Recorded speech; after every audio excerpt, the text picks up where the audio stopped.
So picture this, a chilling mystery hanging over a small town for literally 4 decades.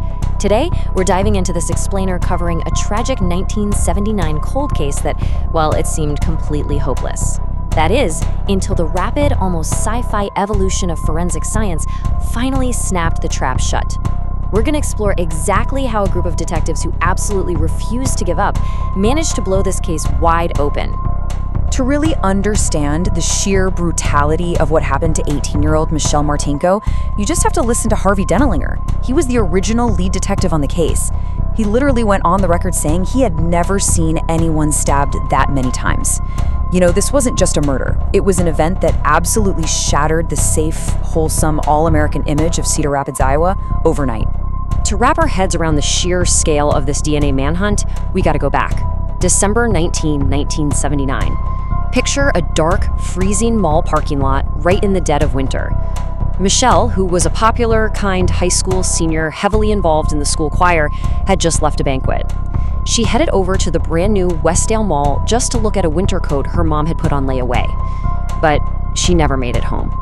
She was attacked right inside her car, right there in that parking lot. Now what's wild is how right off the bat, the physical evidence turned conventional police theories completely upside down. Take a look at these glaring anomalies. Michelle had $186 in cash on her. I mean, that's a lot of money in 1979, but it was left completely untouched. Her shopping bags still sitting right there in the back seat, and the autopsy showed absolutely no evidence of sexual assault. Yet there were 29 stab wounds, and, chillingly, investigators found the indentations of rubber gloves left in the blood at the scene. So what does this tell us? It immediately rules out a simple robbery gone wrong, right? Instead, it points squarely toward a highly personal, premeditated attack by someone who came fully prepared to hide their identity. Because of how personal it felt, for years, the community and the police were laser focused on the obvious suspect, which was her possessive ex-boyfriend, Andy Siddell. They had recently broken up, and friends said he hadn't taken it well at all. I mean, his behavior at her funeral was incredibly dramatic. He practically climbed into the casket, demanding to know who she truly loved. It's exactly the kind of stuff that makes a detective's alarm bells just scream. But his mom gave him a solid alibi. So investigators were left staring at this horrifying alternative. A literal stranger in the dark, with no obvious motive, who seemingly just vanished into thin air. And this timeline right here, it brilliantly illustrates the sheer, mind-boggling scale of time that passed. By 1986, the trail had gone totally cold. Decades went by. Actually, so much time passed that the original lead investigator, Harvey Dennelinger, ended up having to hand the legacy of this unsolved case down to his own son, Matt, who had grown up to become a detective himself. Just think about that for a second. A son taking up the exact same murder file his father had opened 36 years prior. By the early 2000s, the frustration was just immense. This quote really captures it perfectly. They were looking for a needle in a haystack and just needed to get lucky. They knew the killer was out there, probably just living a normal life, but finding him without a name or a fingerprint, it felt statistically impossible. They needed luck, for sure, but honestly, more than luck, they desperately needed science to catch up.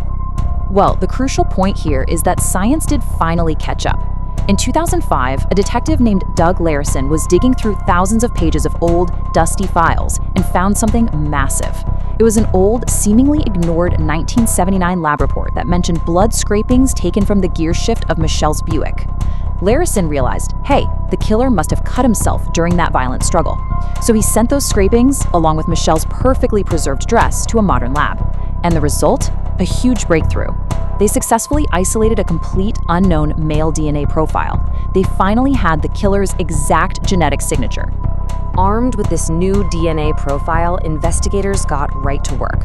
Over 100 local men who had been anywhere in Michelle's orbit back in 1979 voluntarily submitted their DNA for testing. And yes, this included the longtime prime suspect, the ex-boyfriend Andy. So, the results come back and every single one of those 100 men was eliminated. No match to Andy, no match to anyone in the National Criminal Database. They had the killer's biological blueprint, but absolutely no name to attach it to. Okay, let's fast forward to 2015, which is where this investigation basically enters the realm of science fiction. Detective Matt Dennelinger turns to Parabon Nanolabs. They use this wild technique called snapshot phenotyping. It's a revolutionary technology that literally predicts a person's physical appearance and ancestry just by analyzing their unidentified DNA. They were essentially trying to pull a physical face directly out of a genetic code. But, as you might guess, there was a massive problem. The scientific profile generated by the lab came back describing a white male with blonde hair and blue eyes, which brings us to a huge, frustrating question. How in the world does that help you narrow down a suspect in the state of Iowa? The generated sketch looked like almost every single man in the state. Police released the images, they got hundreds of tips, and literally every single one was a dead end. They were stuck again. Then, in 2018, the game completely changed. The arrest of the notorious Golden State Killer in California was making national headlines, and it was all thanks to a brand new investigative tool, genetic genealogy. Detective Denlinger had a major light bulb moment. He realized, hey, if our killer isn't in a police database, maybe, just maybe, a distant relative of his took one of those at-home DNA tests and uploaded it to a public genealogy database. And just like that, the net was finally closing. Detectives uploaded the killer's DNA to GED Match, a public database. And bingo, they got a match. Now, it wasn't the killer, but it was a second cousin once removed, living all the way out in Washington state. So for months, detectives painstakingly built this massive family tree, using old census and birth records. They worked backward from that cousin until the genetic puzzle pointed to exactly 3 brothers, living right there in Iowa. The haystack was finally shrinking. Now, they had 3 specific targets, but to catch the killer, they needed to test these brothers without tipping them off. What followed reads literally like a spy thriller. They ran a covert DNA sting. For the first brother, they tailed him and grabbed a straw he threw away after lunch. For the second, they secretly pulled a used toothbrush straight out of his household trash. For the third brother, a guy named Jerry Burns, they followed him to a pizza place and grabbed a soda glass and a straw he had just used. They sent all 3 items to the lab. The first 2, not a match. But the DNA from Jerry Burns' soda glass, it was an exact, undeniable match to the blood found in Michelle's car. What makes this whole thing so deeply terrifying is the stark contrast between expectation and reality. I mean, for 40 years, everyone expected the killer to be a known monster, right? Some violent criminal with a long rap sheet, or someone deeply intertwined in Michelle's life. But instead, it was Jerry Burns, a respected local businessman, a married father of 3, a guy with absolutely 0 criminal record, and as far as anyone could tell, absolutely 0 connection to 18-year-old Michelle Martinko. He was just a random stranger in the dark. The detectives didn't just arrest him, though. They orchestrated the timing perfectly. On December 19, 2018, which was exactly 39 years to the very day that Michelle was murdered, they walked right into his business to interrogate him. They purposefully wanted to rattle him.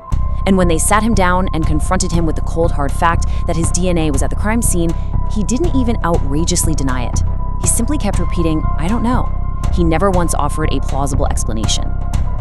When the case finally went to trial in 2020, the defense was completely backed into a corner by the science. Defense attorney Leon Spies desperately tried to explain away the evidence using this theory of DNA transfer. He argued that every time you come into contact with something, you shed DNA. The defense tried to say that because Jerry had visited that same mall, maybe he left his DNA on a table in the food court and Michelle somehow brushed against it, transferring it to her dress. They even floated the idea that his DNA got into her car because Jerry's brother worked at a Buick dealership. I mean, they were really grasping at straws. But the jury, yeah, they weren't buying that fantasy for a second. It took them just 3 hours of deliberation. 3 hours to look at 40 years of mystery, look at the absolute undeniable mathematical certainty of the DNA evidence, and find Jerry Burns guilty of first-degree murder. As we look back at all the facts of this case, we absolutely must remember this crucial takeaway. Michelle solved her own murder. Yes, the detectives were incredibly relentless, and yes, the science was revolutionary. But honestly, none of it would have mattered if Michelle hadn't fought back. She fought her attacker so fiercely in that freezing car that she made him bleed. She effectively left the biological breadcrumbs that investigators needed to finally bring her killer to justice decades later. But I want to leave you with one final, highly provocative thought. During his police interview, Jerry Burns, completely unprompted and out of nowhere, brought up the name Jody Husentreit. Jody was a blonde news anchor who was famously abducted near her car in an Iowa parking lot in 1995, and her body has never been found. It leaves us with a really chilling question. Does this respectable businessman have more dark secrets hidden in his past? Secrets that have yet to be uncovered by the relentless march of science? Let that sink in. Thanks for joining me for this explainer, and keep questioning everything.